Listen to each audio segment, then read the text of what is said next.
સુરત શહેરના લિંબાયત વિસ્તારમાં માનવતાને શરમસાર કરતી એક ઘટના સામે આવી છે, જેમાં પાડોશમાં જ રહેતી એક મહિલાએ 14 વર્ષની માસૂમ તરુણીને લગ્નની લાલચ આપી મહારાષ્ટ્રમાં વેચી દીધી હતી.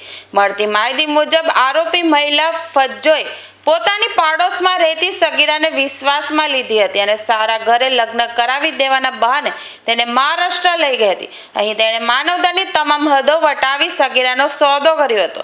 નરક સમાન સ્થિતિમાં ફસાયેલી તરુણીએ હિંમત હાર્યા વગર ગમે તેમ કરીને પોતાના પરિવારનો સંપર્ક સાધ્યો હતો અને પોતાની આપવીતી જણાવી હતી. પરિવારે તાત્કાલિક લિંબાયત પોલીસનો સંપર્ક કરતા પોલીસે ટેકનિકલ સર્વેલન્સ અને બાતમીદારોની મદદથી તપાસ તેજ કરી હતી. લિંબાયત પોલીસે ઓપરેશન પાર પાડી મુખ્ય આરોપી ફજ્જો અને તેના ડિયરને અંકલેશ્વર નજીક પાનોલીથી ઝડપી પાડ્યા છે. હાલ પોલીસ આ રેકેટમાં અન્ય કેટલા લોકો સામેલ છે અને અગાઉ પણ કોઈ યુવતીઓ આ ટોળકીનો ભોગ બની છે કે કેમ તે દિશામાં સઘન પૂછપરછ કરી રહી છે.